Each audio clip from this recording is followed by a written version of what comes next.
Good morning, everyone. This is Virginia Tuttle, and we want to welcome you to the What Stimulus Funds Are Available and How to Apply. Before we get started, I wanted to introduce our speakers today. Chris Bird. He is a senior IRS agent for 16 years. After leaving the IRS, he started his own company, Chris Bird Seminars. He went on to conduct more than 125 seminars a year on accounting, financial planning, wealth building, residential rental property ownership, and tax strategies for real estate and financial industries nationwide. He is a certified CRS instructor, and he teaches GRI classes in 5 states, and he currently holds a real estate broker's license in Champaign, Illinois. We also have Dale Carlton. He is a CRS, has worked in education, however, for over 25 years, working with nonprofit organizations, undergrad students, universities. Also, he's an attorney, and largely he's worked in the real estate field. Dell is the owner of Carlton Realty Incorporated. He was also a broker during the sale of over $3 billion in properties, has personally sold and leased over $200 million in properties, and has owned, co-owned, or managed over 250 residential and commercial properties in Northwest Arkansas. Dell is also a certified CRS instructor. We want to welcome you guys today, and I believe, Chris, you're going to start us off. Thank you so much for taking the time to speak with our members. We're excited to learn about the stimulus package and how to apply for our members. Regina, thank you very much. This is Chris Bird here, everybody. And let me just give you kind of a little quick historical perspective on this. CRS RRC got a hold of Dale and I about 2.5 weeks ago, right as this stimulus bill was coming out, and basically asked us to put together some packages on educating realtors around the country, and that's what this is all about. And here's what I want to tell you. First of all, Dale and I are going to be cutting in and cutting out. I'll say some things, and I'll give time for Dale to add his points to that. And at the end of this, we're going to take about an hour just going through this. We're going to open this up to questions, and Shane, who's been excellent in this, representing PAAR, is going to kind of queue up the questions and ask them so we can answer as many of your questions as we can. But here's one thing before we even start. All of you need to have something you can take notes on while I'm doing this, while Dale and I are teaching, because you're going to walk out of here with an action plan. You're going to have at least 2 things to do and maybe 3 things to do. And we're talking about putting money in your pockets. It's as simple as that. So having said that, would you look at this, if you would please, on the overhead. This very complex stimulus bill called the CARES Act has 880 plus pages. 2.2 trillion in stimulus so far, and as you look at the news every day, they're talking about adding another $600 billion to it because they're running out of money so quickly, so fast. It passed March 27th of 2020, and here we are, what, 2.5, 3 weeks into it. So one more thing, this thing is a moving target. So, you know, Dale and I will be doing overall about 24 webinars on this and seminars, and you're about halfway through that group. So PRA, you're about halfway through that group. And the one thing Dale and I do every day is we check with each other and what's changed, because it is a moving target. Just yesterday, the Small Business Administration issued a directive on one of the elements we're going to talk about, and I'll bring you up to date on what they did yesterday. So we have 3 things to talk about right off the bat. So first of all, the stimulus payment itself, the program, everybody, to put money immediately into your pockets. And these deposits started hitting bank accounts on Saturday of this last weekend. And supposedly the majority of them are supposed to hit by April 15th, which is tomorrow. And this is the $1,200 for single people, $2,400 for joint returns, and then $500 for each child under the age of 17 on 12/31 of 19. So here's what we're going to do here very quickly. We're not going to dwell on this a lot because the calculation is very standard, and there's a lot of websites you can go to, like Kiplinger, everybody, Kiplinger, Kiplinger Stimulus Payment Calculator, and it will ask for 3 things.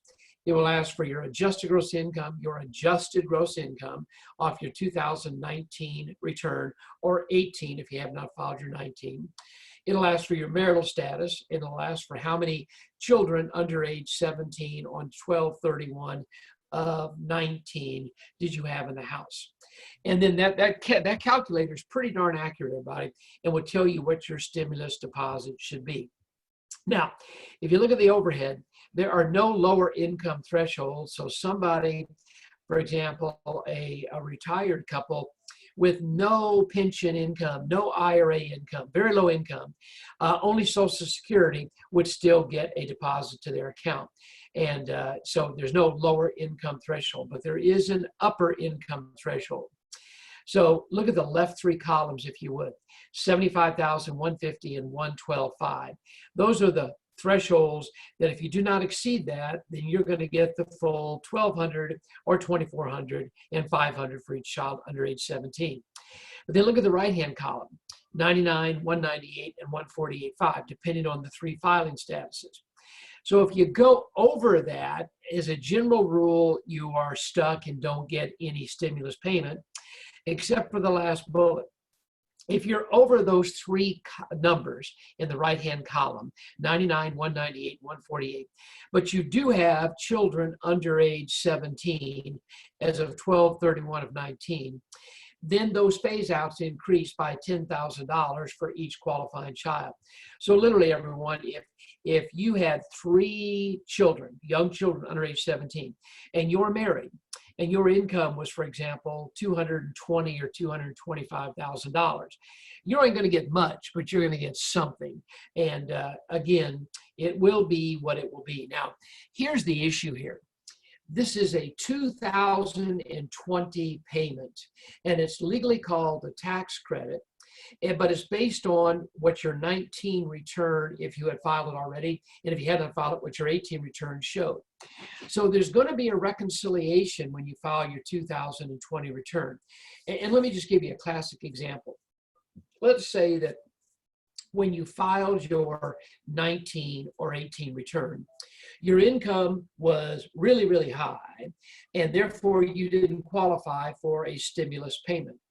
But when you file your 220,000, your 220 return, your 2020 return, excuse me, your income has dropped quite a bit. It's very possible, everyone, when you file your return, you'll get the tax credit then because your income has dropped either within these thresholds or below the thresholds. So it's not over until you file your 2020 return. Let me give you another example. Let's say that you were expecting on 12/31 of 19, right, and delivered in 2020. Well, literally, that $500 tax credit will then show up on your 2020 return because you'll be claiming a dependency exemption for that child on your 2020 return. So, you know, it's not over until the paperwork's done. But one more comment. Do not believe what the internet says. There's so many bogus articles that, by gosh, if you got the money, you're going to have to pay it back. It's going to come out of your refund and all that good stuff. There are internet articles that are just totally bad that simply say that it's simply an advance payment and that you're going to get lesser refund because of it. And everyone, in most cases, here's the deal. Let's say that you are married with no children and your income is under the threshold of 150 grand.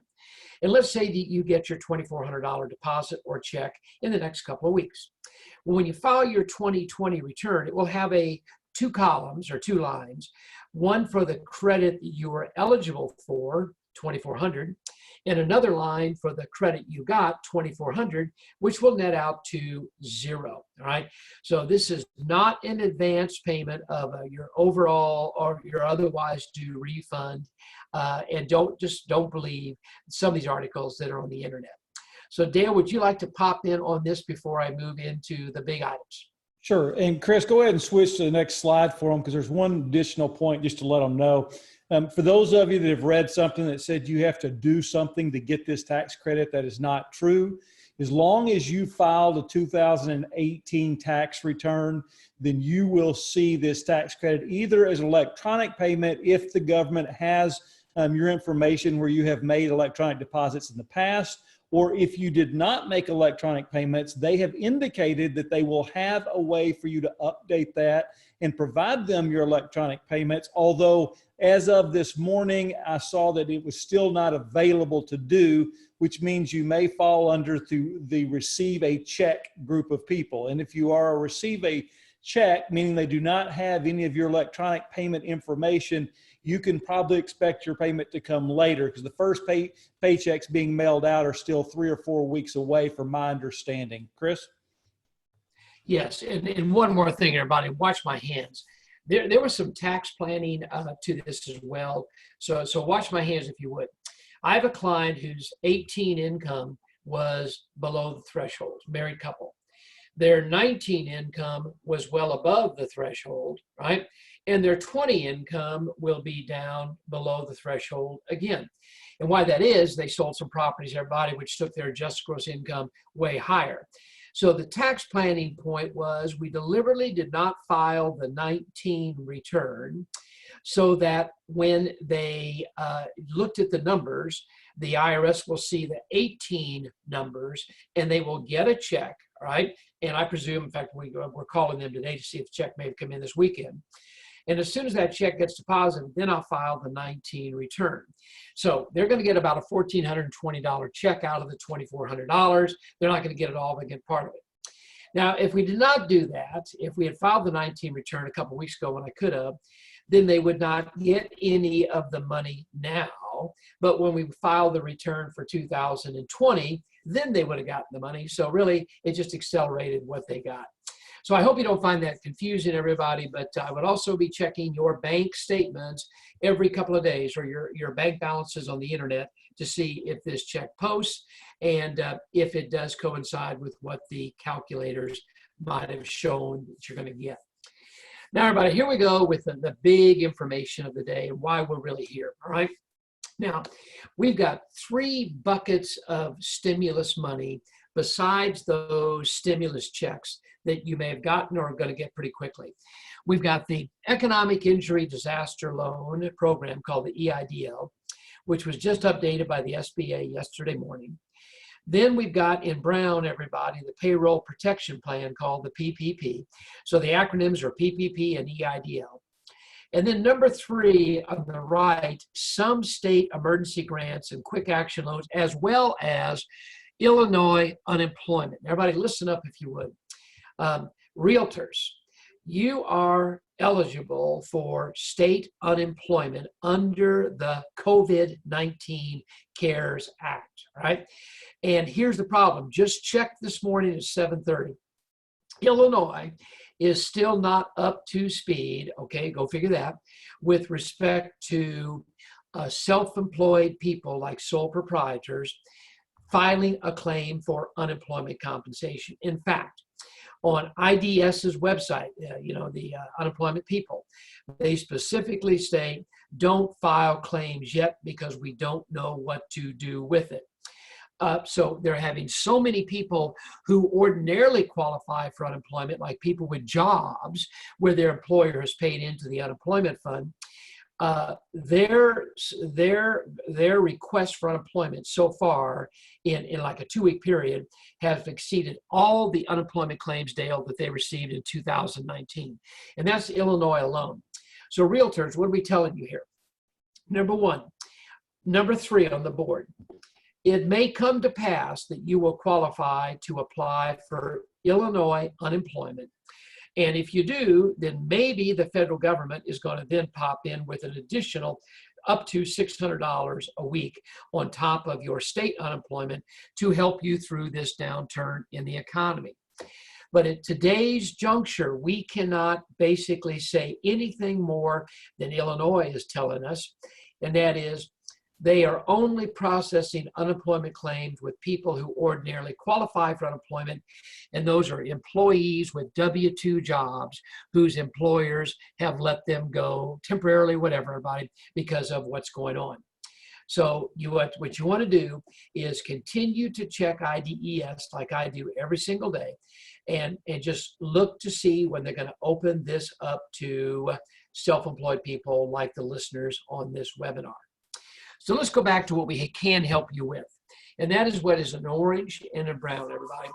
And we're going to start off with the Economic Injury Disaster Loan Program, the EIDL. Now, here's what's changed. What has changed is this program's been around for a long, long time, right? For people that were affected by disasters like Katrina, everybody, Midwest flooding, et cetera, et cetera. But what the CARES Act did is it expanded it to include the COVID-19 disaster. That's the big change here. So here we go. This Economic Injury Disaster Loan Program, EIDL, is for businesses with 500 or fewer employees, which clearly is all of our listeners. It includes sole proprietors, independent contractors, co-ops, everybody, and it even goes to churches, everybody, not-for-profits, things like this. And you have no idea how many people qualify for this. Now, I need to tell you this. There are two elements, everybody watch my hands, there are two elements to this EIDL. The one, and I know you've read about this, is a so-called $10,000 advance, which it technically is, or a grant, okay? And technically it's an advance, everybody, that becomes a grant, but we're going to call it what it is. It's an advance. And then the second part of this is a much larger loan through the EIDL program. And if you look at the bullet, about the fourth one down, it says you can borrow literally up to $2 million in loans through this EIDL program. Now, I don't personally see a lot of you going for the loan provision of this. I see a lot of us going to the EIDL $10,000 advance, which becomes a grant. That's what I see you doing, and then moving to the PPP, the Paycheck Protection Program. But that's not to say, everybody, that some of you may not choose to go with the EIDL loan over and above the $10,000 advance, which I need to tell you, it isn't really $10,000 when it comes down to it. So here's the issue. If you go for more than the grant, that advance, okay, then it's going to be based on your credit score, everybody. You've got to show the extent of the economic damage to your business, things like that, to go for the loan provisions of the EIDL. And if you do get the loan from the SBA, it will be amortized over 30 years at a loan interest rate of not exceeding 3.75%. Not bad at all. And if your loan request is under $200,000, they'll waive any personal guarantee requirements. Now, here's what came out yesterday, and you need to be aware of this. So for the last 2 weeks, Dale and I have been, we've already basically applied for our EIDL. And let me just show you this, everybody. Here is a document. There's two documents here where I applied for the EIDL of up to $10,000 on my S corporation and my wife's C corporation. And when you're done submitting the request on SBA.gov, you are given a 10-digit number, everybody, and there's my 10-digit number. And it basically says, you will be notified to the email address you submitted, blah, blah, blah, for any additional information needed once your application has been processed. Please write down your application number or print this page for your records, which I've done. Now, yesterday morning, and look at the bottom bullet if you would. Yesterday morning, the SBA Gov basically said, forget the $10,000 advance. It isn't going to be $10,000 for most of you. And before I tell you what it will be, everyone, let me tell you why. In the CARES Act, they originally allocated $10 billion, that's with a B, to this $10,000 EIDL advance grant situation. Then they had over 3 million applicants, everyone, and if you divide 10 billion by 10,000 bucks, that comes up to $1 million, or 1 million applicants, I'm sorry. And literally, I think they just saw that they don't have enough money. So yesterday, the SBA announced, and Dale and I both got this, my wife got it as well, that the up to $10,000 EIDL advance is going to be limited to $1,000 per sole proprietor. And if you have employees, it'll be another $1,000 for each of those employees. For example, if you're a sole proprietor realtor with 2 employees, everyone, then I would tell you your EIDL advance would be $3,000. If you're an S corporation by yourself, you're the only employee, I would tell you that your EIDL advance, otherwise known as grant, will be $1,000. If you're an S corporation and you are an employee, which you obviously are, with 5 employees, then I would tell you, everybody, you're going to get $6,000 from this. But that's how it's going. So literally for the last, almost 9 days now, Dale and I have been telling people, hey, it's up to $10,000. Very few people have got it yet. Dale and I applied a week ago Sunday, everyone. And as Forrest Gump said, I ain't seen none of that money, all right? We have not seen anything hit our deposits yet. And when you make the SBA.gov application for the EIDL, at the end, you basically check a box, yes, I'm asking for an advance of up to $10,000, then under statement of penalty of perjury, and then you hit submit, and then you also have to give them your bank name, your routing number, and your account number for them to make the deposit directly to. So what I foresee happening, Dale, now I'm going to get you into this, and I have one more comment to make too, but I look to see a deposit just automatically hit in the next couple of weeks without even anything more than I've done already. It's just going to hit everybody, and there it is. Now, 2 more things before I give it to Dale. Everyone, this $1,000 advance per employee per sole proprietor, all right, is basically immediately forgiven, all right, if you use it on the right things. I'm going to go over that in just a minute. But if you go for the loan in excess of the $1,000 or $2,000 or $3,000 advance that you get, if you go for the full-blown EIDL loan, this loan is not forgivable like the PPP. And you will have an amortized debt that will show up on your credit rating over a 30-year amortization, not to exceed 3.75%. And let me show you one more thing before I give this up to Dale for a few minutes, right? Everyone, the second bullet, the emergency advance, which we now is $1,000 per, is forgivable if used for the following things: paid sick leave to employees, or your payroll, or your business rent, or your business mortgage payments. Or everybody, existing accounts payable. Let's say that you have unpaid business bills right now, right? Then you could take that grant of $1,000 or $2,000, whatever it ends up being, and use it to pay your accounts payable, everybody, and it's immediately forgiven from having to be repaid, all right? And finally, everyone, debt obligations due to loss of revenues, increased costs due to supply chain disruptions. And one last comment then, Dale, I want you in on this, is this loan, this advance of $1,000, $2,000, $3,000, whatever it is, based on number of employees, you only get it by applying to SBA.gov. You don't go to your lenders for this EIDL advance. You have to do it online at SBA.gov. Now, one thing, a week ago, it was much easier to find this, everybody, and now it's not quite so easy to find it, but it's still there. And you got to dig into SBA.gov. And I have sent you, Dale and I have sent you a 33-page handout, everyone. And I'm going to show you basically what comes off of SBA.gov. And the first box talks about the PPP, which is our next topic of discussion. And the second box talks about the 10K grant, everyone, otherwise known in advance, which we now know is not really $10,000. Dale.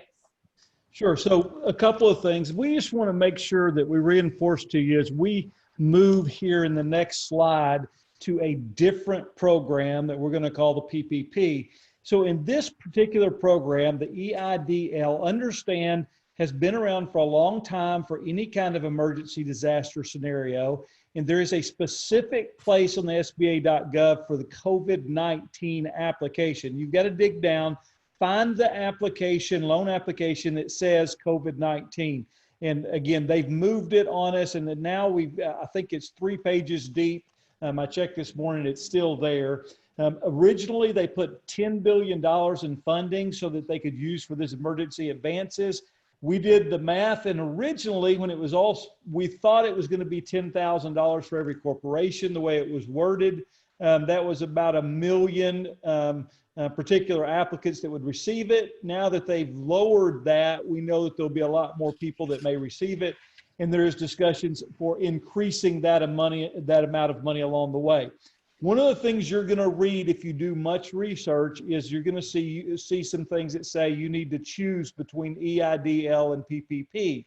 What we want to try to communicate to you is that there is nothing that we have read that says you cannot get both the EIDL and the PPP.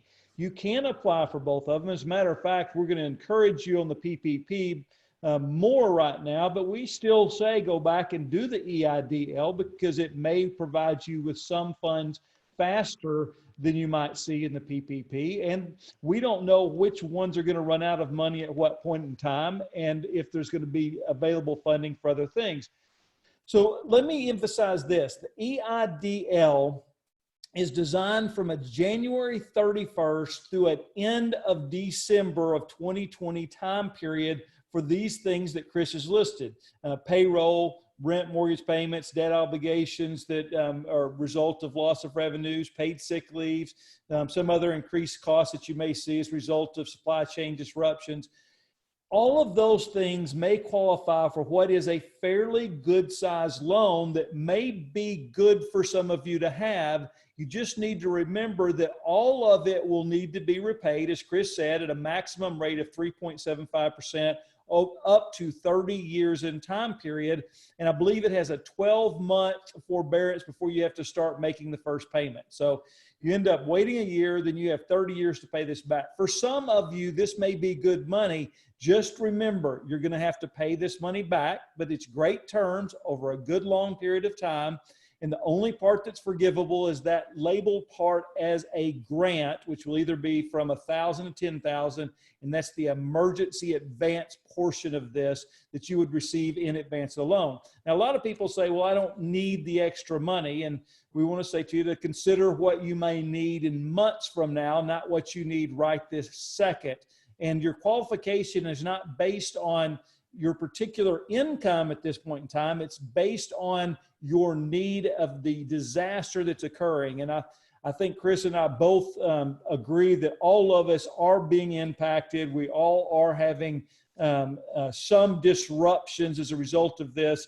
And so almost everybody that we know will see qualification in spite of the money that you have generated that is now closing or what money you may see. Just remember, this is a much bigger loan, but unforgivable in most of it, except for that little emergency advance portion. And then as I turn it back to Chris, what he's going to point out to you is the part that you get that is forgivable of the EIDL is deducted from your PPP forgiveness, meaning you cannot double dip. In other words, if you pay payroll with your PPP for 8 weeks, as Chris will point out, you can't also use the EIDL money for that same thing. You have to allocate where you're using the money because we don't want you to get caught in a scenario where you lose forgiveness of both of these loans as a result of not tracking things properly. Chris, I'm going to turn it back to you for movement to the PPP. Okay, just so action item right now, then I want to take on what Dale just said just a little bit. Action item number 1, everybody, is apply for an EIDL. But I want you to put a number 2 by that because I want you to do this second, all right? But this is something I want you all to do is apply for an EIDL. So for a lot of you, everybody, it's just going to be $1,000 because you're a sole proprietor or you're a one owner S Corp or a one owner C Corp or something like that. One employee, $1,000, including yourself, sole proprietor. But if you have employees, either as a sole proprietor, S corporation, C corporation, don't forget you add $1,000 for each of those people, and then it could come up to $2,000, $3,000, $4,000, $5,000. Who knows? Now, this is action item that I want you to do. We want you to focus on the advance, everybody, not so much the bigger loan here, the EIDL, over and above that $1,000, but get your $1,000. Use it to pay for rent. Use it to pay for business mortgage payments. Use it to pay for your existing debt obligations. And I don't think a lot of you are going to have to look very hard, everybody, look for what bills you owe right now, that you can take that $1,000 or $2,000 or $3,000 and spend that money down. And everybody, it's forgiven. It's forgiven at that point. You don't have to pay it back. One more time, this comes from SBA.gov. It will take you about 30 minutes to fill out the application. What's $1,000 or $2,000 or $3,000 in revenue income for 30 minutes of time? You may fight with that SBA.gov application a little bit. For example, one of the questions is, what is your cost of goods sold? Well, everybody, a realtor, their cost of goods sold is 0. That's for a restaurant or a food store or something like that. But you will need to dig your way through that form. It's not that difficult.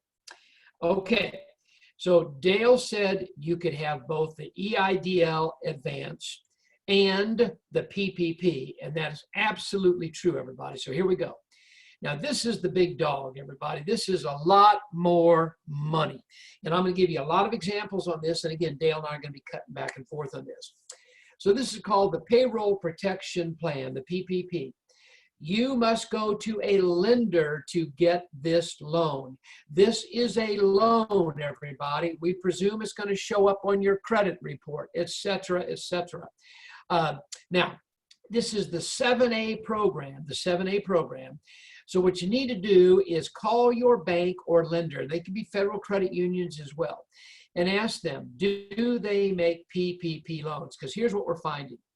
The people that go to their own bank where they have a relationship that is a PPP lender, they're going to get a lot better response, everybody, than going to a bank that is not where they deposit their money and they have their checking accounts and their loans, things like that. I don't think you're going to get the same quality of treatment or the same speediness of treatment in your application if you go to a bank where you don't already have a relationship. Now, you will file, everyone, and you have been given a 33-page handout. And if you've downloaded that, I want you to go to page 3 and page 4 of Dale's and my handout just for a second, because here is the Paycheck Protection Program application form. It's 2 pages, everyone. You do need certain data off your 2019 tax return.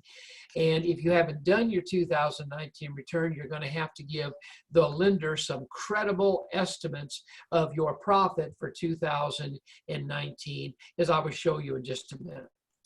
So again, you go to your lender for this loan, and Dale and I will tell you that because we got on this real quick, everybody, Dale was the first applicant in his bank in Fayetteville, Arkansas, and I was the first applicant at First Federal Savings and Loan in Champaign-Urbana, and we were the first applicants to be approved by the SBA on our applications a week ago Monday, all right?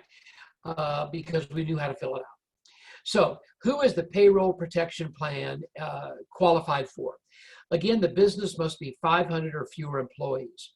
Everybody, here's what's going to catch you off guard. Dale and I get 100 calls a week from accountants that say, well, my clients are sole proprietorships and independent contractors. They don't pay payroll. They don't qualify for the Payroll Protection Plan loan. That is absolutely wrong, everyone. This program is for everybody, whether you're a sole proprietorship, LLC, partnership, S corporation, C corporation, whatsoever. And I'll show you how you determine your payroll if you're a sole proprietor or an independent contractor in a few minutes. Now here's the calculation. Your loan is an automatic number computed based on your average monthly payroll in 19 times 2.5. There is your loan from your lender backed up by SBA. And I'll show you how you compute your average monthly payroll in just a few minutes. These loans, everybody, can be up to 10 million bucks. And I just got to tell you this. Articles yesterday and this morning on the internet, so they must be true, is there have been so many applications for these loans, everyone, that they think they'll be out of money by Friday of this week, and therefore get your applications in. And this is literally your action item number 2, which I'm going to make your action item number 1 first. You do the PPP first, and then you go back and pick off that $1,000 or $2,000 or $3,000 of EIDL. Now, Dale will cover this in a few minutes when I get him back on here, but if you're new to real estate, realtor, so you started this year, there are special calculations when you don't have 2019 income and expenses to go off of. There are special calculations for new realtors, new business people who started this year. Now, may be used for payroll, all right? So what can you use these loans for? Well, you're going to have to find out, you're going to find out that you're going to have to use a certain amount on payroll, which I will tell you what that means, plus everybody business rent, plus business mortgage interest, plus utilities. And I would suggest car leases, everybody, for a business vehicle is the same as rent, right? If you rent space from your broker, if you lease space commercially, whatever, all that would qualify.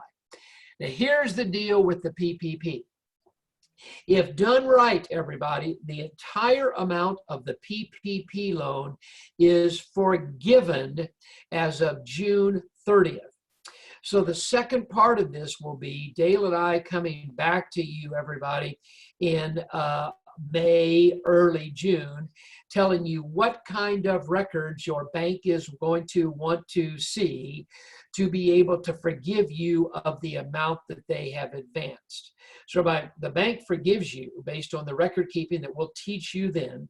So Shane, just a food for thought, there's going to be a follow-up to this when we find out what the records are that the SBA are going to give to the bank for us to prove to the bank what we use the money on, things like that. That's stage 2. But everyone, once your lender forgives you of that loan, then presumably they go back to SBA to get reimbursed for what they have given you out in the loan. So look at the last bullet here, 75% of the loan or more, but at least 75% must be spent on payroll. It can be 80%, it can be 100%, it can be 90%, but it can't be less than 75% of payroll over the next 8 weeks. And let me just kind of back up just a minute. There's so much to talk about, everybody. I get things out of order, and then Dale will come in and kind of reorder this maybe. This payroll protection plan is to basically pay your bills for an 8-week period, starting with the day after you get the money, all right? And during that 8 weeks, 75% minimum must go to continue payroll. And the theory of this is to keep people off the unemployment lines. But everything we read, everybody, doesn't mean that you can't do this and then eventually still get some Illinois unemployment if indeed they ever open that up to independent contractors. But I've already said enough about that. Now, continuing, everybody, here we go on this payroll protection plan, PPP. If your profit was more than 100,000 in 19, you can only use the first 100,000. If your S corporation salary, if you're an S corporation, was more than 100,000, you can only use 100,000. If you paid an employee of your S corporation or your sole proprietor more than 100,000, you can only use 100,000. So they're just not going to make payroll loans, everybody, to finance really good high salaries. Not going to do it. It's intended to cover 8 weeks of your expenses, again, of which 75% at least must be spent on payroll. The loan is forgiven at the end of the 8-week period and by June 30th, all right? And we're going to have to verify what we spent the money on. So let me tell you what some people are doing, Dale. I haven't mentioned this to you either.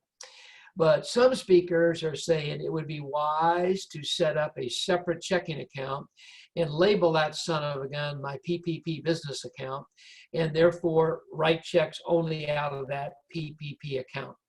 I think that's kind of overreaction, everybody, but let me tell you what I would do. I would clearly write on every check you write, I would write in the remarks section of the check that this is PPP expenditures, so you can more readily identify it when we have to reconcile the loan to what we spent the money on. Again, you go through your local SBA approved lender in Peoria, everybody, and I'll guarantee you there are numerous banks in Peoria that have these loans, just like here in Champaign-Urbana, Fayetteville, Arkansas. And the deadline to apply and get this money, everybody, is June 30th of 2020. And I will tell you that we have to do this sooner than later in case the money runs out. So Dale, before I go to examples, I'd like to pop you back in here, Dale.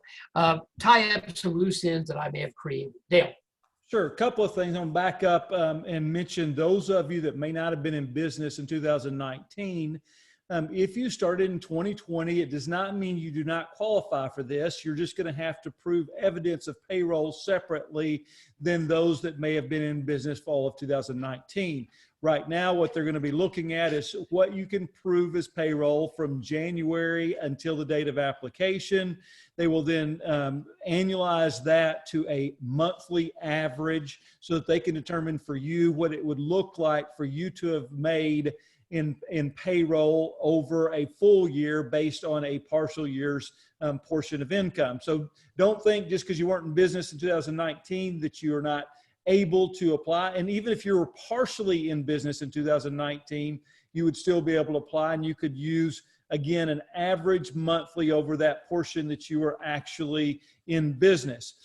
On the cap that is actually on here that Chris had mentioned, the $100,000 cap, remember that's per person. So if you have multiple people within an S Corp receiving money and multiple ones are receiving more than 100,000, and Chris will give some illustrations on this, just know that that cap is not 100,000 for the whole S Corp. It's 100,000 per person capped as far as calculating this payroll protection plan. And then as Chris was mentioning on documentation, the memo lines, one of the things that I want to emphasize, because you as real estate agents many times forget that you are the payroll during this time period. So when Chris is talking about making a note in the memo line that this is for PPP pay, then what you want to do is note that in that 8-week period following the receipt of this loan, that you're going to pay yourself and mark it. This isn't just about paying assistants or other people. You are the payee in this case. And so you want to make sure that you document during that 8-week period that you paid yourself from those loan funds and documented that so that you can then qualify for that forgiveness. And then one final comment, Chris, I'll turn it back to you. You mentioned that they have to spend up to 75% towards payroll. And I wanted to make sure that everybody understood it's you must spend up to 75% or more on payroll in order to be forgiven of this particular loan. If for some reason you cannot spend all of it on payroll, I can't imagine why you wouldn't, because it's calculated based on your payroll. But what will happen is you just will not qualify for a part of the forgiveness, which will result in you having to pay it back. And realize that there are scenarios where you could be borrowing money for the same exact fund, and you could not receive forgiveness of one of those.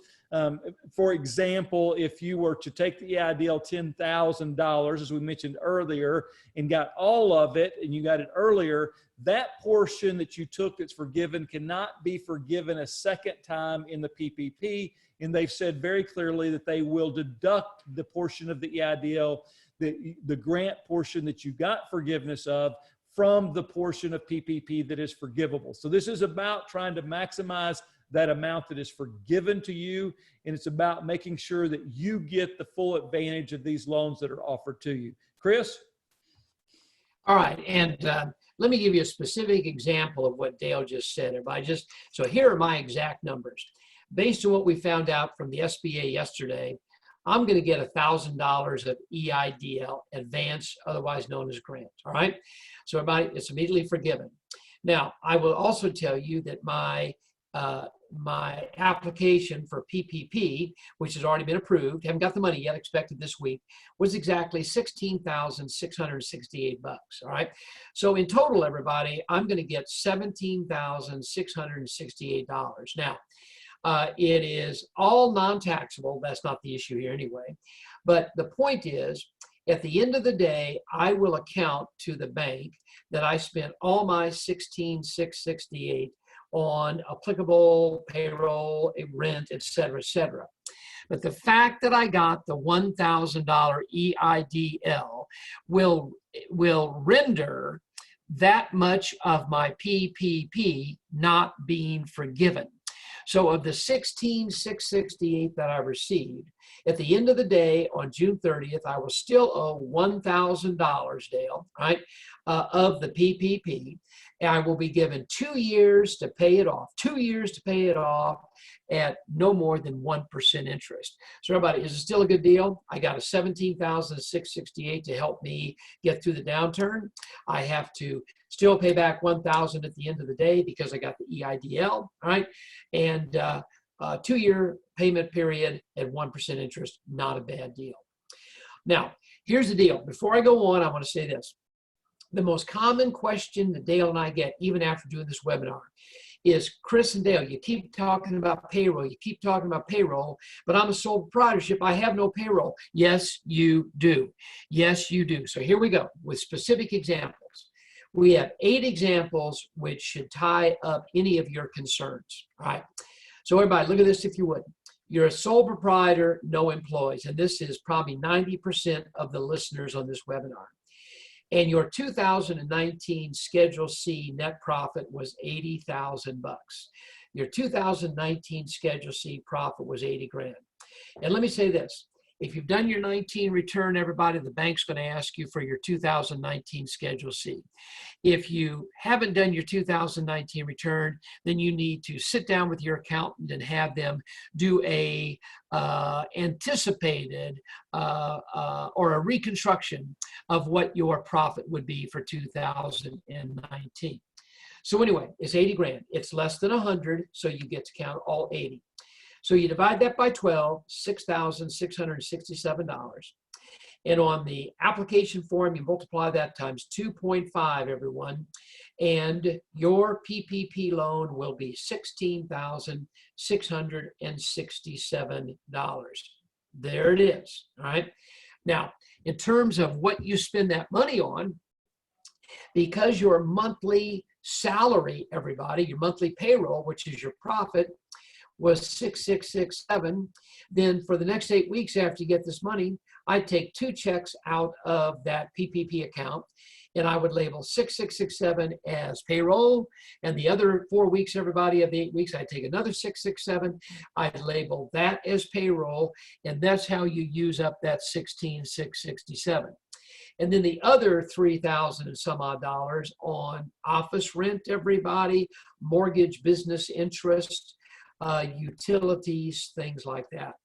And if I didn't have the rent, if I didn't have the utilities, I probably, Dale, and you're welcome to jump back into this later, I probably up the salary, all right, to $7,000 or $8,000, right, is what I would probably do. But I would use up all of that 16,667 on allowable bills.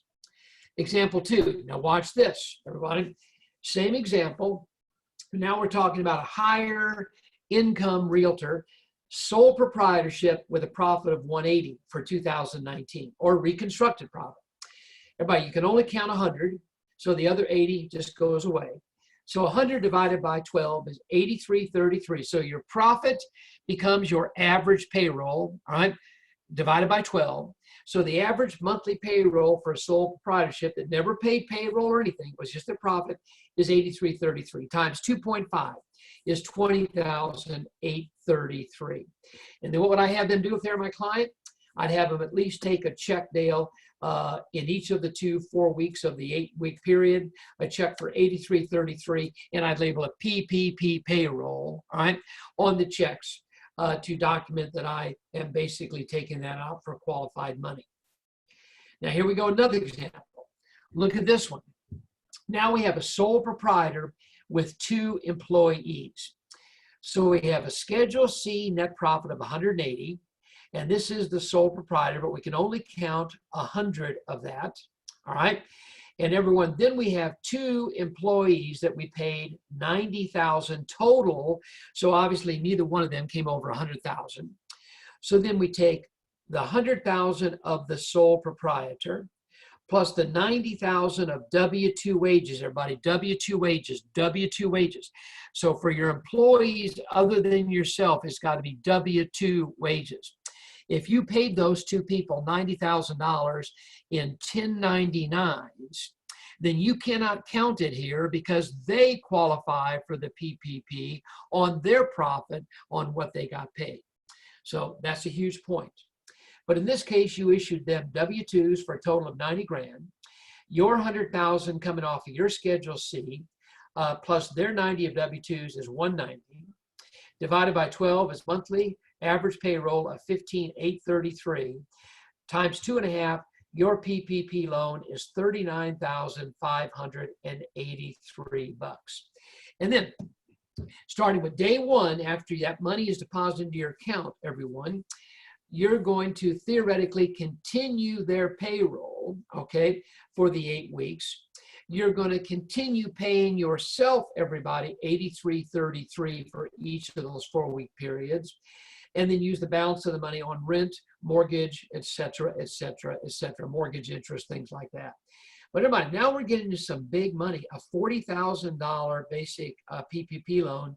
And I'm telling you, I have seen clients, everyone, apply for PPP loans to the tune of hundreds of thousands of dollars, but they also have 30 employees, 40 employees, things like that. Okay, example 4. Now look at this, everybody, if you would. S Corporation, 1 owner, no employees. The salary taken per the W-2. So everybody, I just like to lay out a comment here, all right? And I've had people say that their bank didn't stick them with this, but I'm kind of telling you what I read. I'm going to go off on one point. The more salary you take, the higher your PPP loan will be. The lower salary you take, the less your PPP loan will be. So the worst case scenario, in my opinion, is any of you that are S corporations that did not take a W-2, if you paid yourself on a 1099, then everybody, that 1099 flows over to a Schedule C of your 1040, and then you must apply for the PPP based on your Schedule C because you took no salary out of your S corporation. All right, so here we go. You take an $80,000 W-2 salary. Divided by 12, everybody, is 6,667. And by the way, if you're an S corporation or C corporation or you have bona fide employees, everyone, you know these numbers because these payroll tax returns were due by January 31st. The employees received W-2s and all that good stuff. So this is much more known at this point than a sole proprietor who maybe hasn't done their 2019 return yet. But anyway, 80 grand, everybody, divided by 12 is 6,667. Multiplied times 2.5 is 16,668. And this is me. This is my actual numbers, everyone. And this is how I came to a $16,668 PPP. Now, what am I going to do? I haven't got this money yet, expected by this week. But for the next 8 weeks, I'm going to basically take a payroll in each of the next 2 months of 6,667. And then I'm going to use the balance, everybody, to pay lease on my office, all right? Mortgage interest of a business nature, which I don't have. Utilities on my office. And trust me, I'm going to be using up all 16,668 of this so that on June 30th, everybody, I go back to my bank or before and say, here's my schedule of what I use this money on. Forgive the loan, all right? And everyone, they will then forgive the loan, then they'll go back to SBA and the government to get repaid their money. All right, here we go. Look at this. I've got, again, 8 examples, and I continually make them more elaborate. So we have an S corporation, 1 owner and 2 employees. Now watch this, everybody. The salary to the owner on a W-2 is 180, but we can only count 100 of that. And then wages paid to 2 employees of 140. So neither employee was over 100. And everybody, there's 3 W-2s sitting here to look at. There's a W-2, the owner, Dale, of 180, and there's W-2 to 2 employees, totaling 140. All right. So 100 plus 140 is 240. 240 divided by 12 is $20,000 average monthly payroll for 2019. The PPP loan will be $50,000, right? And then over the next 8 weeks, I'd be paying that out, everybody, continuing the salary of the employees and paying myself a salary of $83.33 a month to use up that $50,000 within the next 8 weeks. Now, I'm going to make it worse, class. I continue to get bigger money now. Watch this. 1 owner, S corporation, 5 employees. And everybody, the owner is taking $350,000 salary on their W-2. Now remember, we can only count 100,000 of that because of the limitation.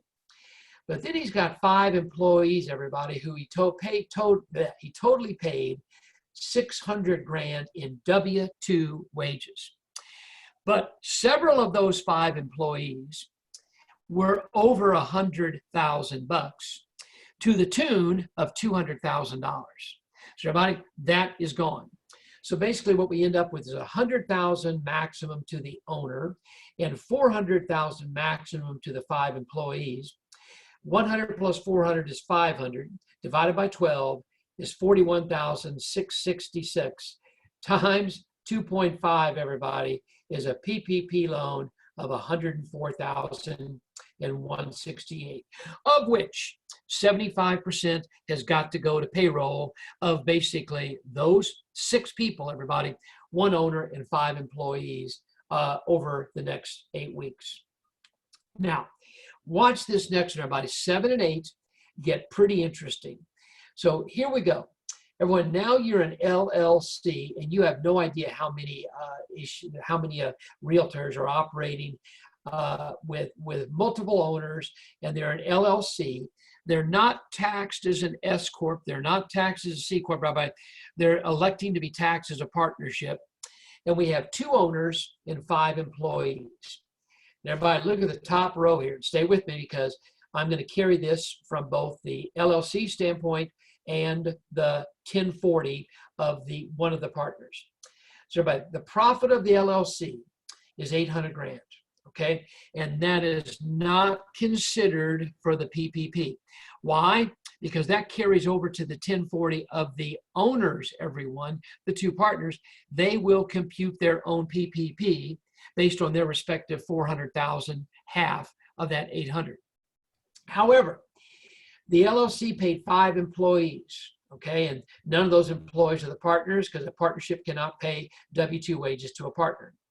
So the wages paid to 5 employees of the LLC total $600,000, of which 200,000 of it was over and above the 100,000 limit to any one of them, leaving everybody 400,000 of eligible wages divided by 12. Everybody is 33,333 times 2.5 is 83,332. These are exact numbers rounded of a large real estate group in Illinois that I helped with their PPP.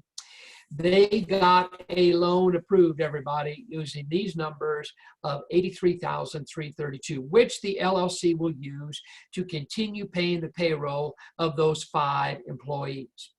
Now, to end this, watch. Now, what about the 2 owners? Now, example 8. Here is only one of the 2 owners, so this would be multiplied times 2. So here comes the LLC profit over to the Schedule E, everybody, via a K1 to the owner's 1040.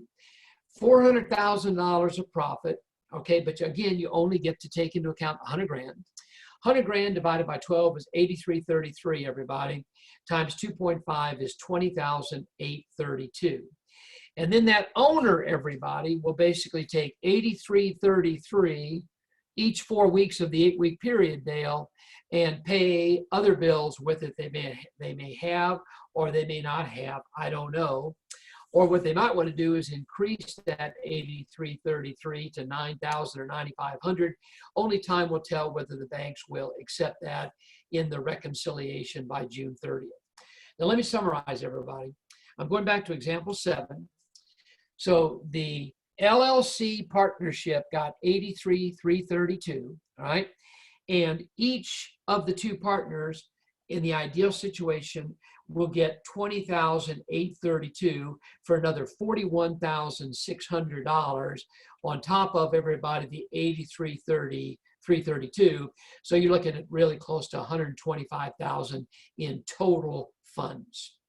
So Dale, these are our examples. Come back in, Dale.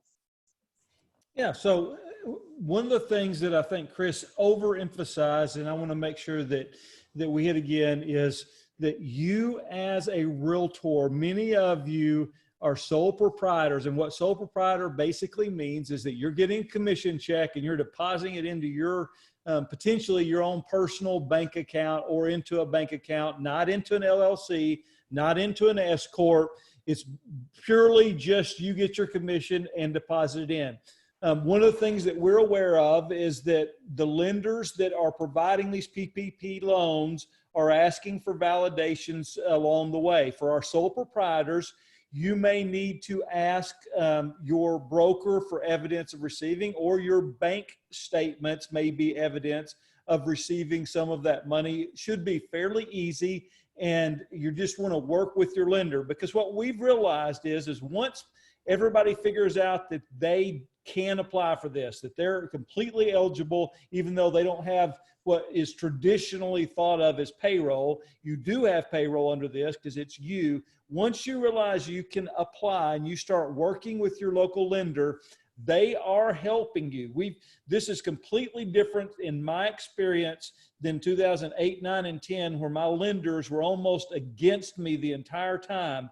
In this scenario, my lenders are trying to be as helpful as possible. So you need to get the application in. They each have, each lender may have a slightly different means of doing it. Some may send you a DocuSign. Some may have you fill out the form and sign it and send it to them. Some of them have opened up portals for you to go in and fill it all out.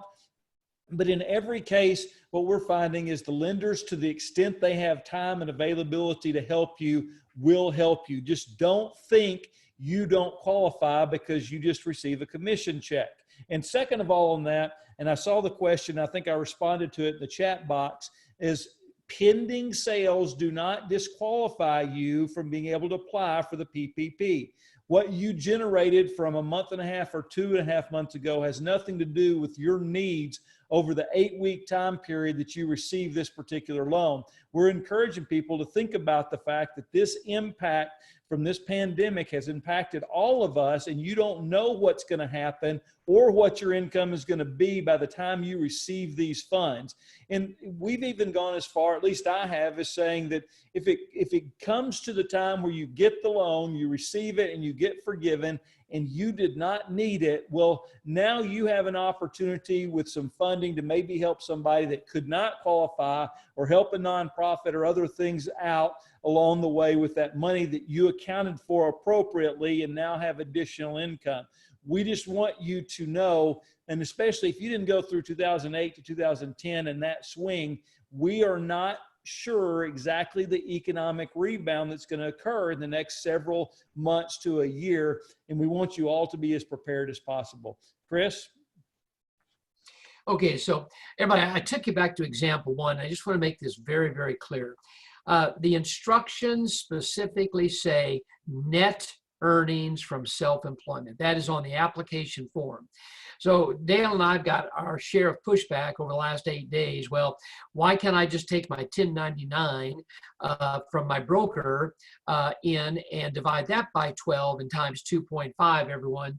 And I'm just telling you that the lenders are looking at the application form. It's the 3rd page, and it says net earnings from self-employment. So here's the problem.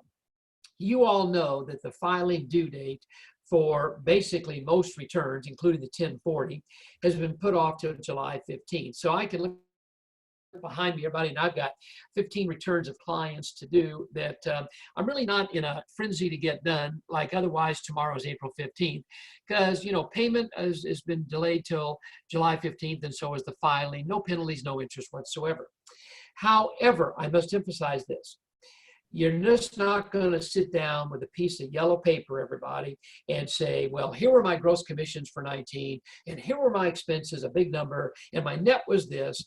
I'm just telling you that the lenders I deal with in Champaign, Illinois, are not going to accept that, and they want to see some kind of effort done at coming up with a net profit. Now, let me give you some examples. One lender that I've dealt with a lot on this basically looked at 2018, okay, which is a filed return, and then said, reconstruct your income and expenses. Start with whatever your 1099-C is, and then reconstruct as best you can your net profit for 2019. So everybody, it's not exact, and a lot of accountants may not be able to help you as fast as you otherwise like them to help you, but some effort has got to be made to come up to a net profit. And then back to Dale's point. Everybody, the banks want to give out this money. They don't want to say no. And really, banks are not supposed to audit these applications. Everybody's supposed to process these applications.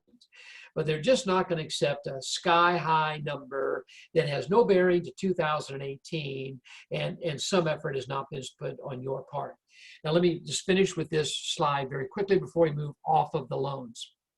Now, everyone, you don't pay yourself a payroll, but your profit is considered payroll. So you divide it by 12 to come up to 6,667. You get a loan of 16,667. Now, what I want you to do is I want you to write at least 2 checks out of your account where you deposit that 16,667. And each check, everybody, is going to be minimally 6667, and you're going to call it PPP payroll in the remarks section. And I'll guarantee you the banks will accept that, everybody. And then what do? Well, just like your normal operation, you take that money, you deposit it into your personal account to pay your bills, all right, which is what you did in 2019 anyway. So that's what really is going on here. It may sound like smoke and mirrors, everybody, but it is the absolute gospel truth of what a sole proprietor must do with this money. So now here's your second action plan, which becomes number 1. Apply for the PPP. All of you need to go to the internet and download the following form, which is page 3 of my 33-page handout. It's SBA Form 2483, dated April of 2020. And then if you look at Dale's and my presentation, the handout, page 6, everybody, basically has a list from Midland Bank of what they want to see with the application. So everybody, in my own case, I mean, I can hold it up over here. I gave them a copy of my W-2 for 2019 to prove my salary. I gave them my 941s for the 4 quarters of 2019. I gave them the first quarter of 2020 to show I was still paying those salaries. They wanted a balance sheet from me, my business balance sheet of my S corporation. They wanted to see an income statement for 2019, because when they go to upload this, everybody, to the SBA portal, they have additional information that they must provide. And one thing real quickly, don't blow this off, everybody, and just fill out the 2483 and send it to your bank. You will be put at the back of the queue. And my banker said they have 2 stacks. One where the application is ready to go, Dale, and one where they have to get back to the client and ask a bunch of questions. And which ones are they working on first, everybody? The ones that are ready to go. So when my bank got mine, they called me, and within an hour of opening on a week ago Monday, and said we only have 3 questions. What is your NAICS number, everybody? What is your NAICS number? And for realtors, everybody write this down if you would. The realtor NAICS number is 531210. Again, 531210. They asked for a balance sheet off my S corporation return, and they asked for one more thing, everybody. I don't remember what it was, but it was done, and my loan went through in a heartbeat. So what I want to do now, everyone, I want to get off of this And now, Dale, I'm going to let you take over if you would to kind of finish this up, and then we want to open this up to questions. Dale. Sure. So just as a reminder on this slide right here, the only thing I want to emphasize to you again is that you can qualify for both PPP and EIDL. You're just not going to be able to count funds used for the same thing twice. Therefore, any money received up to $10,000 grant in the EIDL will be deducted from the forgivable portion of the PPP. Chris, we'll go to the next slide. And I'm going to go through these fairly quickly with you all as we approach the end of time, and we might be able to answer a few questions. But I just want to point out some things that I think are relevant, and what you're hearing out there may or may not be true. So we want to make sure you think through and talk to your lenders on these scenarios. One is there's a lot of information concerning this forbearance that is available up to 360 days on mortgage loans. And what that means is that you may not have to make a payment for up to 360 days. They're not supposed to ask you for any proof of hardship. They're not supposed to charge you any additional fees on top of what would already be owed. And they're not supposed to charge you any additional interest or penalties during this time period. And this applies to all government-backed mortgages. Now, there's a lot of questions on what is a government-backed mortgages. Just know for our sake, and Chris, you can flip to the next slide so they can see the list here. In most cases, if you have a secondary market loan, there's a good chance yours is in some way government-backed. That's all VA, HUD loans, USDA loans, and Freddie and Fannie loans. And if you don't know whether yours is or is not, then you can look it up on Freddie Mac or Fannie Mae's website. You go in with your loan number, they'll ask you for your social security number, and you can see if you are one or the other of those to see if you qualify. Now, we also know in this scenario that there are some of our multifamily loans that may actually also apply to this. And they have added in there a no foreclosure action for 60 days starting from 3/18, and that includes keeping the banks from going after foreclosures. But we have not yet seen a definition of multifamily properties added to this, so we don't know if they're talking about duplexes, fourplexes, apartment complexes. But what we what we are sure of is that if you're current on your payments as of February of this year, and you have a federally insured multifamily property that is going to fall into that definition that we have not seen yet, and we're going to assume it applies to any multiple family property until we hear otherwise, you can request a 30-day forbearance and get extensions of up to 90 days, but you cannot evict or charge late fees in the event you do that.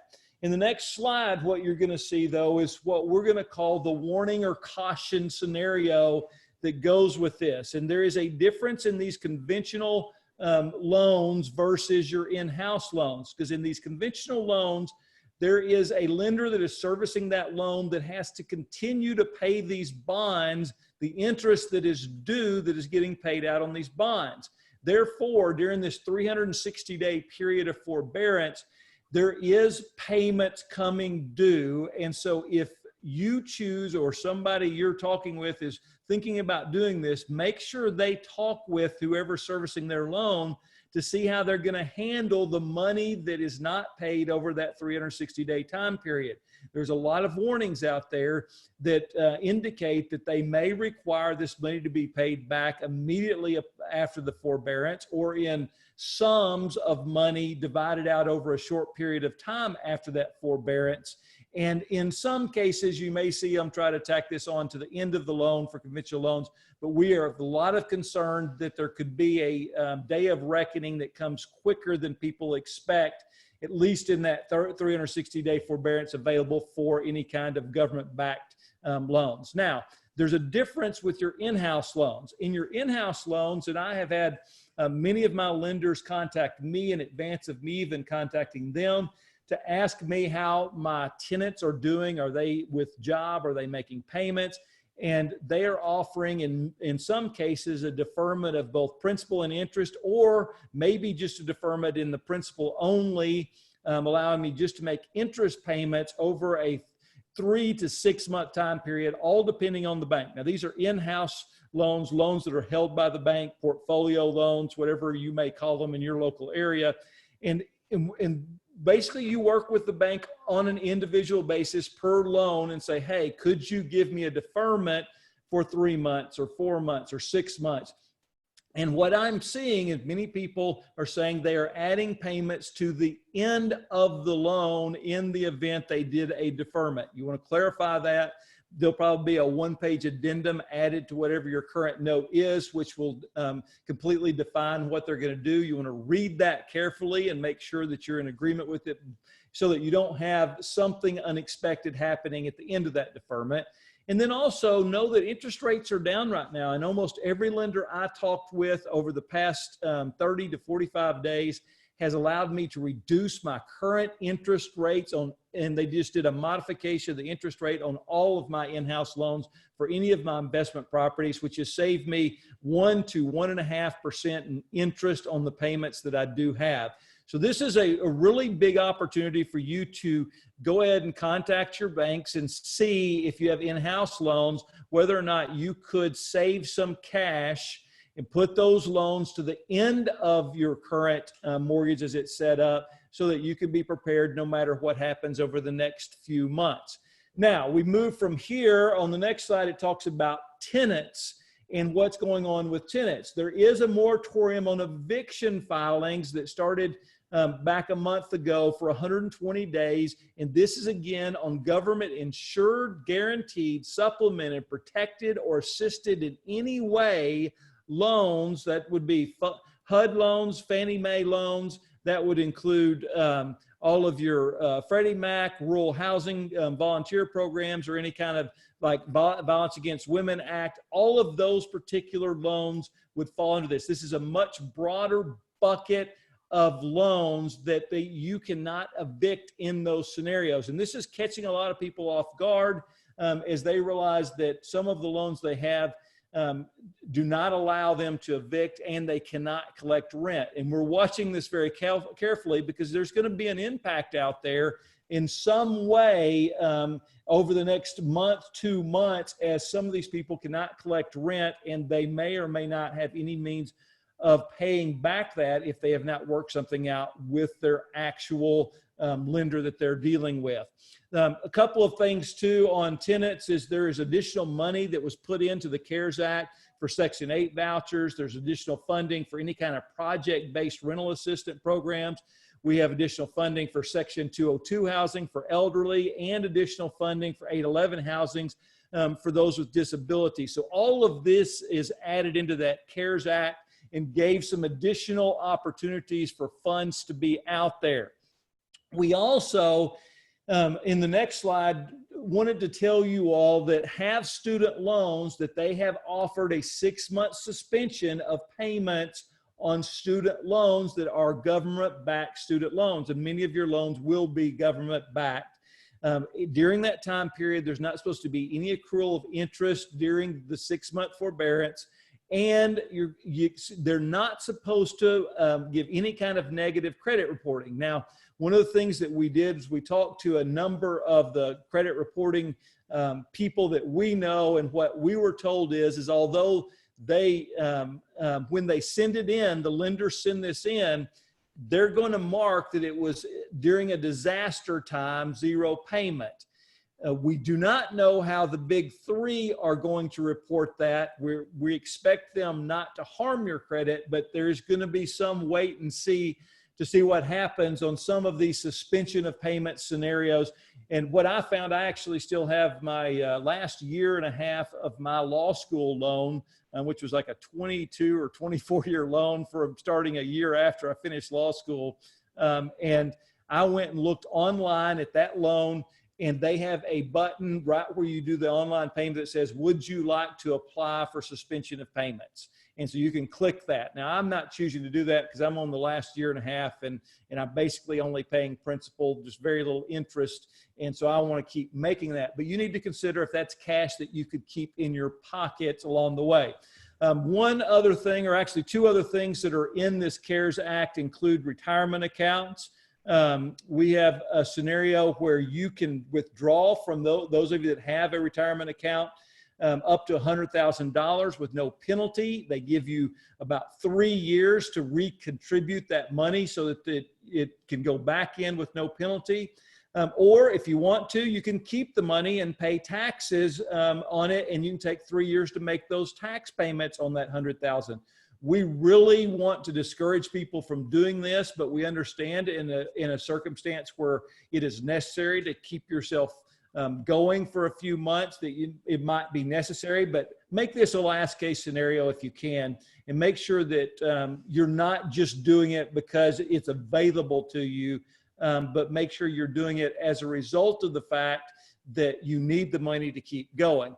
Also, for those of you that are over 70 and a half, you have this opportunity to make a decision of whether or not you're going to do your required minimum distributions. And this is kind of a tax planning scenario because you won't have to pay the tax on that portion either in 2020.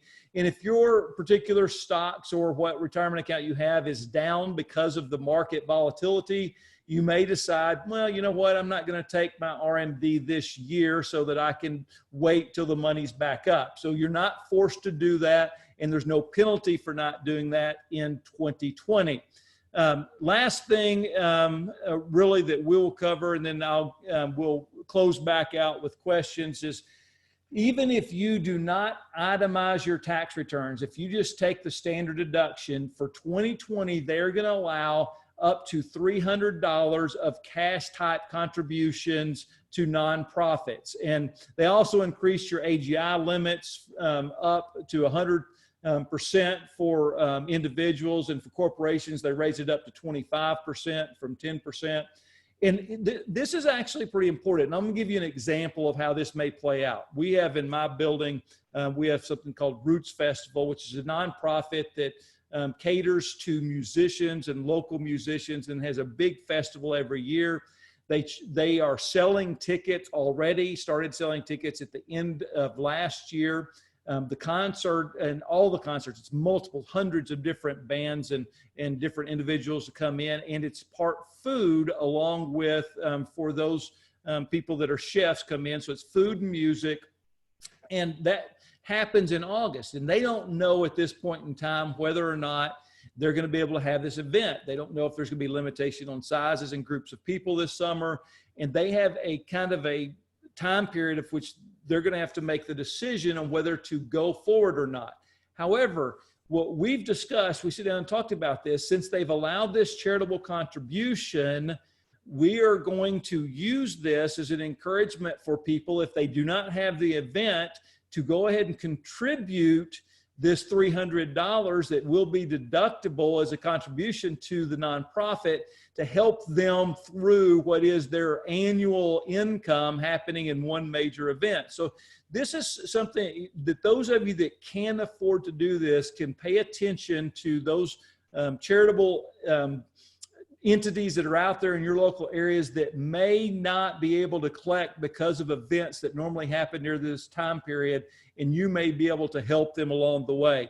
We have a slide that you will get. It's the next slide on company. This is corporate taxes. We don't discuss that with you, but we provide you the information that's out there for tax exclusions and employee retention credits and delaying of payroll taxes. But there's a lot of, you really need to talk to your accountant if you're going to do this, because there's a lot of things that need to be paid attention to. This is mainly for corporations only. And then the last thing, which we talked about at the beginning that we have slide-wise, is our unemployment. And we know that this unemployment, they added in the CARES Act what's called Pandemic Unemployment Assistance. That's PUA is what you will see out there. That is for the self-employed and independent contractors who do not normally qualify for unemployment. It's still administered by the state. This is not going to be administered federally, but by your state as normal unemployment would be. And it allows you to apply for whatever the state would normally give you, plus up to an additional $600 per week. And this is a big opportunity. And as Chris said, in Illinois right now, we are still waiting for them to say, hey, you self-employed and independent contractors can now apply, because that's still not happening as best that we can see. Chris, I'll turn it back to you for any final comments, and then if we have time, Shane, we can do some questions. Just one thing that Dale and I did not cover, everybody, and it's covered in pages 30 to 33 of our handout. People all over the country have asked Dale and I, what about our LLCs that own rental property, whether it be commercial or residential rental, whatever. And everyone, we have an internal document, and we cannot even quote the source, but we think it's an SBA document, and that page 30 to 33 basically says that the owners of commercial real estate and the owners of residential rental real estate do not qualify for either the EIDL program or the PPP. So, I know Dale's involved as a partner in some rental property investments, everybody. And Dale and I have talked about it. I wouldn't apply for either the EIDL or the PPP. But on the other hand, if you own so many commercial properties or so many residential rental properties where that literally is a business to you, there's nothing hurting, there's no harm caused by you filing for the EIDL and the PPP. And if they tell you no, at least you heard it here first. So look at page 30, 33. If you have a lot of investments in rental properties, everyone, whether commercial, residential, rental, but we kind of think the answer is no on the two loan provisions. So Shane, I'm going to hand this back to you. We don't have a lot of time, but hit us with a couple of the biggest, most common questions you see. Shane. Well, there haven't been a whole lot of questions repeated, but I do have a handful of them. I think you actually just answered one on the PPP. So let me try to get some that we can maybe rapid fire a little bit. On the PPP, what is the best way to document payroll expense if you're using a payroll service like Paychex? Well, the answer to that is very easy. Number one is they should be giving you a payroll journal of every pay period where they write checks out of. So I would say that the payroll register generated by Paychex would be what I would use. Shane. Okay. I've got some S-Corp questions. What if you gave yourself a raise in 2020? Well, and that I understand that question totally. What if you gave yourself a raise? And obviously, the reason you're doing that, everybody, is to use up your PPP loan, and to go from a rather low salary in 2019 to a very high salary in 2020, you'd have to, basically show that there's more income or something like that. But let me just tell you this. Here's what's going to be the killer there. If you took a very low salary in 19, everyone, your PPP is going to be based on that low salary. So it's not going to be very hard to use that up with a slightly higher salary in 2020. But, to go from a $30,000 salary in 2019 to a $80,000 salary in 2020 isn't going to help you with the PPP, because they want to see the 2019 salary. And if you claim $30,000 divided by 12, everybody is 2,500 times 2.5. You're looking at a 6,250 PPP, and you don't really have to raise your salary much to use that up over 2 months. So, Shane, that's not going to be the answer that they think it will be. Shane. As an S-Corp, I filed an extension on taxes. Can I use my 2018 taxes, or do I need to get that 2019 filed ASAP? Well, here's the deal. Okay, number one, the W-2s don't apply. The extension doesn't apply to the W-2s. So the S corporation, everybody, may be extended, but the W-2s had to be issued by January 31st to the employee and all that good stuff.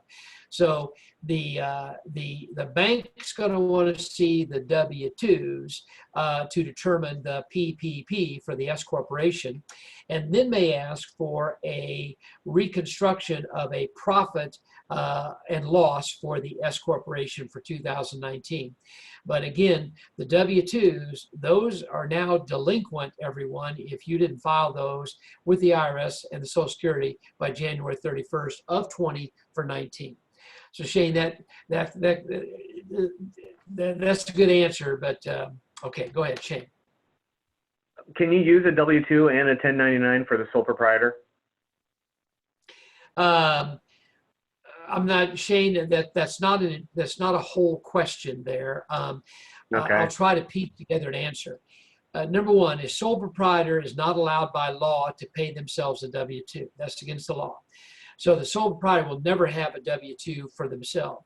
But could you have a sole proprietor, and we had an example on that, with a profit to themselves and the W-2 salaries to employees? And the answer is yes. And that was, I think, example 3, if I'm not mistaken. Shane. What if the S Corp has a negative for 2019 on paper? Can you still apply for EIDL or PPP? Well, the deal is, everybody, for the S corporation, it's still based on payroll. So it's the W-2s to the owner and the employees of the S corporation that are going to determine the PPP. Now, let me go back a step. If you were a sole proprietor with a loss, okay, in 2019, I would say you have no PPP, because a loss divided by 12 is a negative figure, times 2.5 is still a negative figure. So I don't see how you can get that unless, and Dale, you're welcome to jump in on this. Let's say you had a loss in 2019, but in the first quarter of 2020, you started making some money. I would wonder if it would not be worth it to apply for the PP based on the first quarter of 2020 because of changed circumstances. Dale, you want to comment on that? Yeah, so I've had a couple of clients call me about that scenario, and we did submit to the bank. The bank asked for all of the 2019, meaning they wanted to see those 1099s or W-2s in 2019. They were willing to look at 2020 numbers, and were willing to look at some averages of the combination of two. So they didn't get just what 2020 represented, but they took an average of 19 and put it with 20, and were willing to allow that to go through on the application. So again, talk to your lenders, because their willingness to work with you on some of this and send those applications through may be to your advantage in some of these scenarios. And let me go back to example 7, everybody, just for a second, to make this very clear, because Dale and I have not made this point totally clear. So assume example 7, everybody, is a real estate broker, okay, one of you brokers.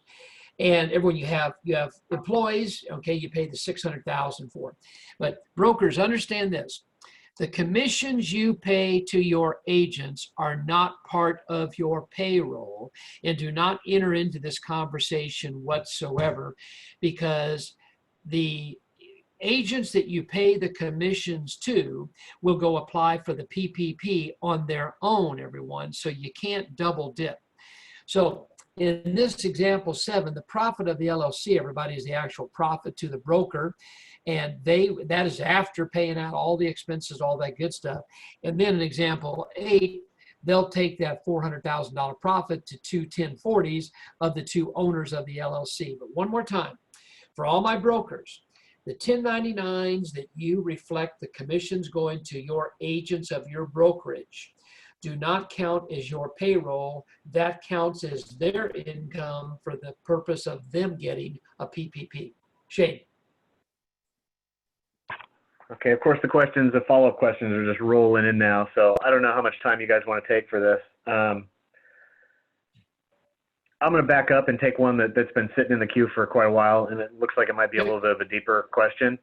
So this person apparently applied for the PPP loan, and the bank came back. They had a Secretary of State certificate of good standing.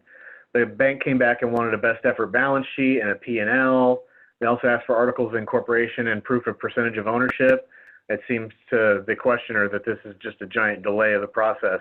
Is there a reason why they're asking for all that stuff? Well, as Dale tried to point out, everyone, it's not every bank is consistent with what the other banks are doing.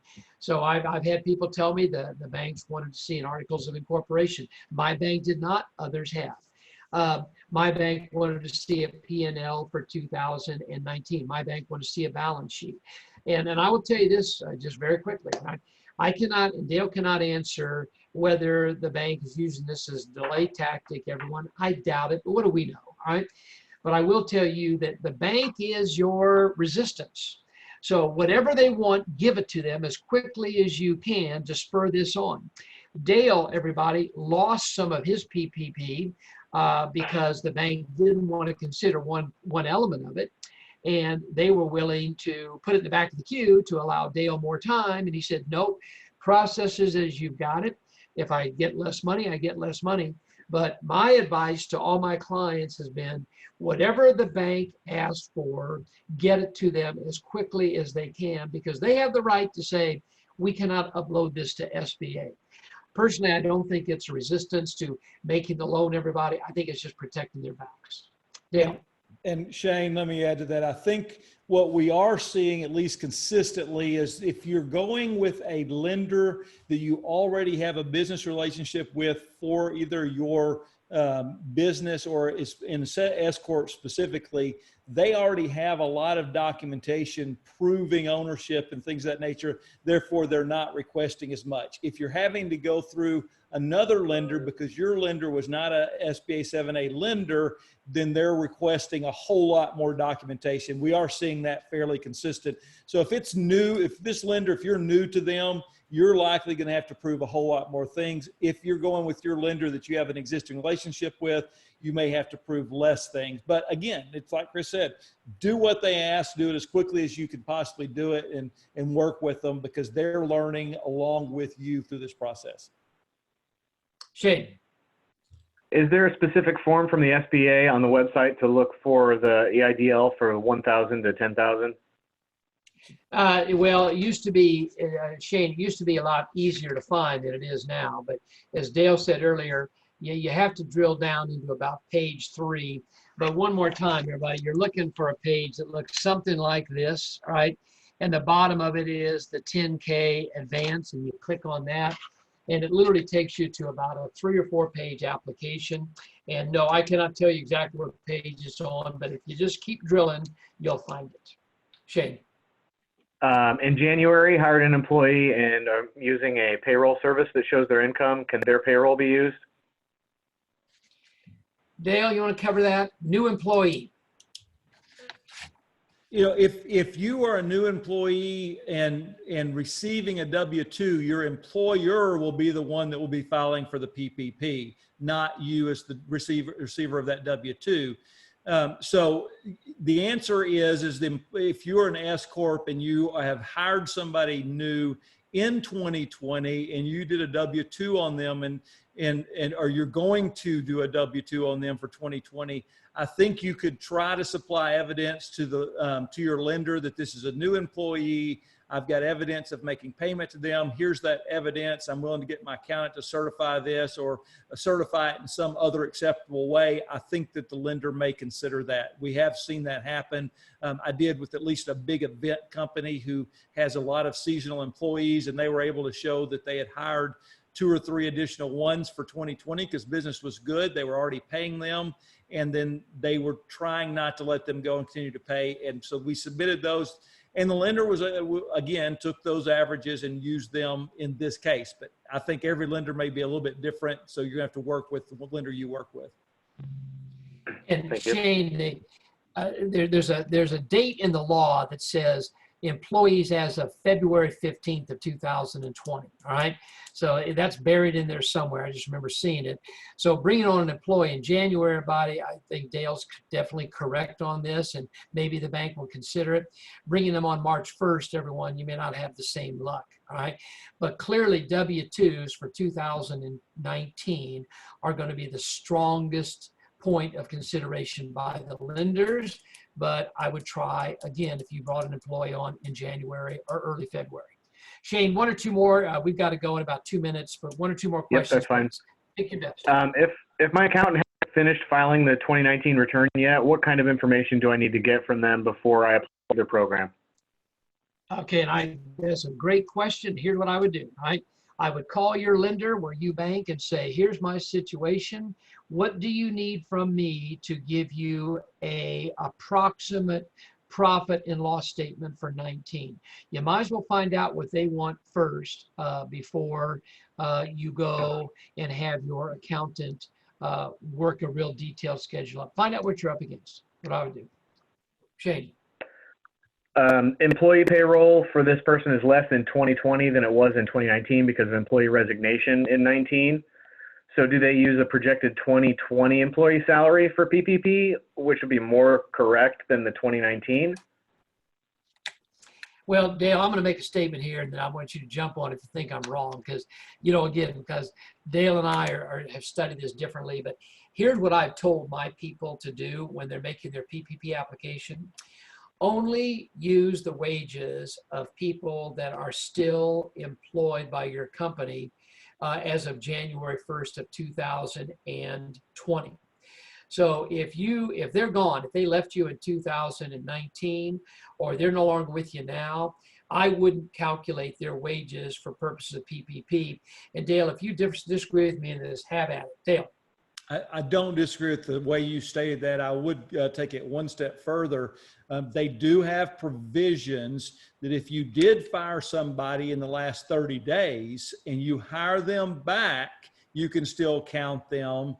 In other words, they're saying, look, we want you to keep people on payroll. So if you've already let them go and you bring them back, then we'll still give you forgiveness of that money, even though you had fired them previously and brought them back on. But that would be somebody that had remained on staff or you had been paying up until, let's say, March 15th.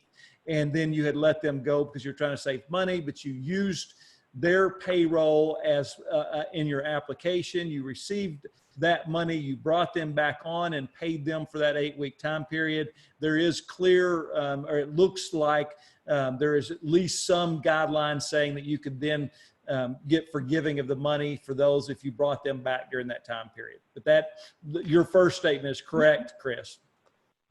Meaning, Shane, if you let go an employee back in September of 2019, you had W-2 wages through the end of August, I would not count their wages in coming up with the PPP because they're no longer with you and weren't even with you as of the end of the year. And I could be wrong as day on that, everybody, but that's my gut from looking at this a lot. So Shane, we've got to go, and I want to thank you. We've had a great session with you. Dale, thank you for this. Shane, I hope we've answered most of the questions.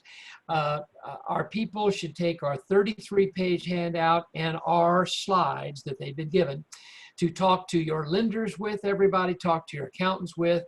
This information is 100% correct. And in some cases, you're going to be teaching your accountants how to do this. I've got a webinar on Thursday with about 1,000 accountants in Illinois going over these same slides, and they're hungry for the same information. So Dale, nice seeing you today. Shane, thank you. And maybe we'll do this as we get closer to June as to what they have to prove to the bank to prove they spent the money on the right things. Goodbye. Thank you very much, gentlemen. I appreciate your time.